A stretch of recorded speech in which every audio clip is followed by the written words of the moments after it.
नमस्कार दोस्तों, मार्केट तक में स्वागत है। और इस वीडियो में 100 रुपये का ये शेयर है और PSU's बैंक है दोस्तों। अप ट्रेंड में है स्टॉक। इसके फाइनेंशियल नंबर को देखते हैं, पिछले कुछ साल में किस तरह का रेवेन्यू रहा है, प्रॉफिट क्या रहा है, EPS क्या रहा है। और ये स्टॉक काफ़ी ऊपर के लेवल से गिरा भी है दोस्तों, गिरावट भी रही है, काफ़ी ऊपर के लेवल से गिरावट रही है। लगभग 37-40 रुपीज़ तक आया है पिछले साल। जिन्होंने पिछले साल लिया था तो वहाँ से एक तरह से 2 गुना हुआ है और लगभग 40 रुपये में, 50 रुपये में जिसने भी लिया पोर्टफोलियो में रखा है और समय दिया है तो स्टॉक ऊपर की तरफ जा रहा है, 100 रुपीज़ के आसपास पहुँचा है। और जो सिचुएशन है, स्थिति है, उसमें सुधार हो रहा है। इस बैंक को भी फ़ायदा होता हुआ दिख रहा है और इसका रेवेन्यू और प्रॉफिट बढ़ता हुआ दिख रहा है।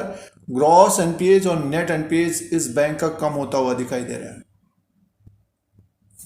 ये स्टॉक है दोस्तों बैंक ऑफ बड़ौदा लिमिटेड। अभी जैसे कि Q2 का रिजल्ट भी देखे हमने तो एसेट क्वालिटी में सुधार हो रहा है। तो बैंक ऑफ बड़ौदा की बात करते हैं इस वीडियो में। नेक्स्ट 1 साल में कितना ये ऊपर की तरफ जा सकता है उसको हम फाइनेंशियल नंबर के अनुसार अनुमान लगाएंगे और कुछ शेयर प्राइस के अनुसार भी अनुमान लगाएंगे। कोई अगर निवेशक 1 साल के लिए बैंक ऑफ बड़ौदा को अपने पोर्टफोलियो में रखते हैं तो कितना ऊपर तक जा सकता है उसकी बात इस वीडियो में करते हैं। तो बैंक ऑफ बड़ौदा का डिस्कशन करते हैं, चर्चा करते हैं। अगर आप चैनल पर नए हैं तो लाइक, वीडियो अगर पसंद आता है तो सब्सक्राइब भी कर दें। देखिए, बैंक ऑफ बड़ौदा का जो 52 वीक लो है 44 रुपये 40 पैसा है और 52 वीक हाई है 108 रुपया। और PSU's बैंक फोकस में है। अगर हम बैंकिंग स्टॉक्स में देखेंगे, देखिए प्राइवेट बैंक्स तो काफ़ी तेज़ी से ऊपर की तरफ गए हैं, बट PSU's बैंकों में बड़ी तेज़ी नहीं आई है और गिरावट बहुत ज़्यादा रही है। मर्जर भी रहा है बैंक ऑफ बड़ौदा में और बैंकों का, तो उसके वजह से NPAs बढ़ गए थे और स्टॉक में गिरावट रही। इसका जो मार्केट कैप है आज तक 13/11/2021 तक 52,411 करोड़ का है दोस्तों। 52,411 करोड़ का मार्केट कैप है। फेस वैल्यू 2 रुपये का है। बुक वैल्यू पर शेयर 160 का है, 160 का बुक वैल्यू पर शेयर है। और स्टॉक देखिए 101 में चल रहा है और डिविडेंड भी दिया जाता है PSU's बैंकों के द्वारा और आगे आने वाले दिनों में डिविडेंड भी मिलेगा PSU's बैंकों से दोस्तों। तो ये मार्केट कैप की बात थी। अब प्राइस परफॉर्मेंस की बात करते हैं। जैसे कि किसी भी निवेशक ने अपने पोर्टफोलियो में रखा होगा तो 1 साल का रिटर्न 122% का है दोस्तों। 1 साल का रिटर्न 122% का है और 3 महीने का रिटर्न 24% का है। इधर 3 महीने में अच्छी तेजी आई है बैंक ऑफ बड़ौदा में और 3 साल का रिटर्न अभी भी माइनस में है दोस्तों। 3 साल का जो रिटर्न है अभी भी माइनस में है। तो कहने का मीन्स ये है कि जो 3 साल से ट्रैप हुए हैं, फंसे हैं बैंक ऑफ बड़ौदा में, तो स्टॉक 100 रुपीज़ तक पहुंच गया है जिन्होंने अपने पोर्टफोलियो में रखा है 3 साल से। तो 7% का माइनस है। ये 7% खत्म होता हुआ नजर आएगा नेक्स्ट 2-3 महीना या 6 महीने के अंदर, स्टॉक जैसे ही ऊपर की तरफ जाएगा। और 1 साल का रिटर्न तो बढ़िया मिल ही रहा है दोस्तों। बैंक ऑफ बड़ौदा का अगर हम एनुअली रेवेन्यू देखते हैं तो 74,313 करोड़ का रहा है 2021 में। 2020 में 78,894 करोड़ का रहा है। तो FY22 में लगभग 78,000 से ऊपर की तरफ 80,000 करोड़ और 1 लाख करोड़ के आसपास तक पहुंच सकता है रेवेन्यू। अगर हम नेट प्रॉफिट की बात करते हैं तो 2021 में 1,454 करोड़ का रहा है और 2020 में 942 करोड़ का रहा है और 2019 में 1,087 करोड़ का रहा है। तो पिछले 1-1.5 साल 2 साल के अनुसार देखते हैं तो काफ़ी प्रावधान भी करना पड़ा बैंक ऑफ बड़ौदा को और प्रॉफिट कम रहा है।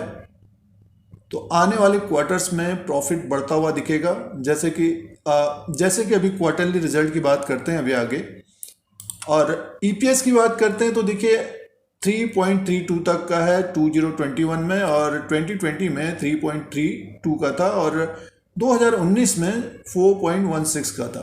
तो ये भी इम्प्रूवमेंट होता हुआ दिखेगा। 2017 में देखिए 7.88 का था।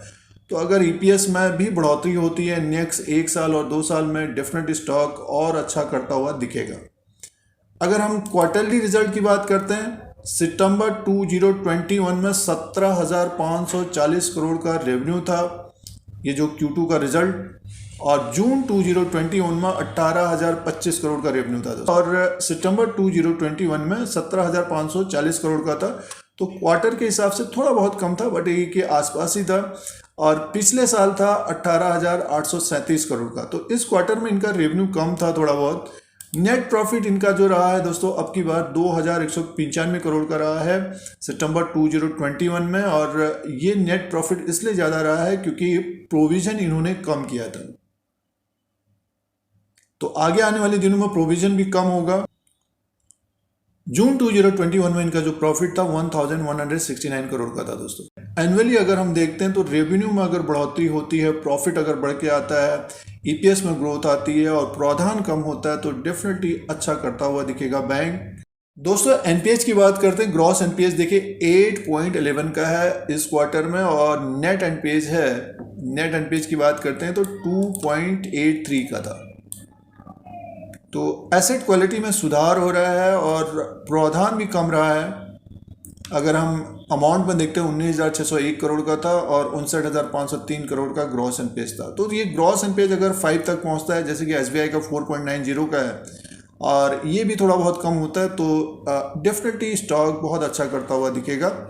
तो नेक्स्ट 2-3 क्वार्टर के रिजल्ट के ऊपर ध्यान देना चाहिए। तो ये फाइनेंशियल नंबर थे, इम्प्रूवमेंट हो रहा है, एसेट क्वालिटी में सुधार हो रहा है, तो स्टॉक एक तरह से देखिए 100 रुपीज़ तक पहुंच गया, 3 फिगर तक पहुंच गया। तो यहाँ से और तेजी की संभावना रहेगी। दोस्तों प्रमोटर्स की जो होल्डिंग है 63.97 की है गवर्नमेंट ऑफ इंडिया की, और एफआईज की जो होल्डिंग है दोस्तों इसमें 7.82 की है, और एफआईज ने जून 2021 में देखिए 6.89 की थी, और सितंबर 2021 में एफआईज ने इसमें होल्डिंग बढ़ाई है। तो अंडर वैल्यू स्टॉक है, और अब एफआईज भी उन स्टॉक्स को देख रहे हैं जिनमें तेज़ी नहीं आई है। और डीआईज की देखिए, डीआईज ने क्या किया है, 14.71% की होल्डिंग है, और जून में थी 15.89% का। थोड़ी बहुत एक तरह से प्रॉफिट बुकिंग की है, बट देखिए होल्डिंग देखिए 14.71% की है डीआईज की। तो दोस्तों ये शेयर होल्डिंग पैटर्न था बैंक ऑफ बड़ौदा का। दोस्तों अब शेयर प्राइस के अनुसार बात करते हैं। बैंक ऑफ बड़ौदा लिमिटेड का ये चार्ट लगा हुआ है। अगर हम शेयर प्राइस की बात करते हैं तो अप ट्रेंड में बना हुआ है, और इसी साल फरवरी में ऊपर की तरफ गया था, 99 रुपीज़ तक गया था, और उसके बाद इसमें गिरावट हुई, लगभग 63 रुपीज़ तक आया, और समय लगा ऊपर की तरफ जाने में। बट ये है कि अब 100 रुपये तक पहुंचा है, 107 रुपये के आसपास इसका हर्डल है। अगर इसके ऊपर अगर निकलता है स्टॉक आने वाले समय में, तो स्टॉक हमें ऊपर की तरफ लगभग 116, 117, और ये स्टॉक हमें लगभग 132, 140 रुपया था, यहाँ तक जाता हुआ दिखेगा नेक्स्ट 6 महीना और 1 साल, और इससे भी ज़्यादा प्लस होता हुआ दिख सकता है दोस्तों। अगर ये 100 रुपीज़ के ऊपर ही कारोबार करेगा तो मान के चलिए कि 140, 142 तक यहाँ तक जाएगा, और इसके ऊपर ही या इसी के आसपास कारोबार करता है तो मान के चलिए ये स्टॉक हमें ऊपर की तरफ लगभग 155 से 160 रुपये तक जाता हुआ दिख सकता है अगले 1 साल के अंदर। टाइम थोड़ा सा ज़्यादा हो सकता है, और अगर मार्केट में थोड़ा बहुत करेक्शन भी होता है, जैसे कि 100 रुपीज़ के आसपास है, तो मार्केट में अगर गिरावट होती है, मुनाफा वसूली होती है, तो ये 93 रुपीज़ के नीचे अगर क्लोजिंग देगा तब इसमें गिरावट की संभावना रहेगी। लगभग मान के चले कि 85 से 80 रुपये तक आता हुआ दिखेगा, बट बाउंस बैक भी बहुत तेज़ी से हो जाएगा फिर। तो 93 के लेवल्स को ध्यान में रखिएगा नीचे की तरफ का, और ऊपर की तरफ अगर 100 रुपीज़ के ऊपर की तरफ ही मीन्स 95 रुपये से ऊपर की तरफ ही अगर ये ट्रेड करने लग जाएगा थोड़ा बहुत, तो डेफिनेटली ये ऊपर की तरफ हमें स्टॉक दिखेगा 117 से 130, और और तेज़ी हो सकती है। Q3 का रिजल्ट अगर बढ़िया आता है, Q4 का रिजल्ट बढ़िया आता है, तो डेफिनेटली स्टॉक हमें लगभग 140 से 160 तक एक साल के अंदर अच्छा रिटर्न मिलता हुआ दिख सकता है। और जिन्होंने पिछले साल के अनुसार बैंक ऑफ बड़ौदा को लिया है, तो देखिए एसेट क्वालिटी में सुधार हो रहा है बैंक ऑफ बड़ौदा का, जैसे कि हम लोगों ने अभी देखा, और इम्प्रूवमेंट हो रहा है। रेवेन्यू भी बढ़ना चाहिए, प्रॉफिट बढ़ना चाहिए। अगर प्रावधान कम होता है तो बैंक ऑफ बड़ौदा का स्टॉक और भी अच्छा करता हुआ दिख सकता है दोस्तों। तो एक साल में 50 से 60% का रिटर्न मिलता हुआ दिखना चाहिए बैंक ऑफ बड़ौदा लिमिटेड से दोस्तों। तो फिलहाल तो 100 रुपीज़ के आसपास है ये। तो दोस्तों ये बैंक ऑफ बड़ौदा के कुछ फाइनेंशियल नंबर्स थे और कुछ शेयर प्राइस के अनुसार एनालिसिस था, विश्लेषण था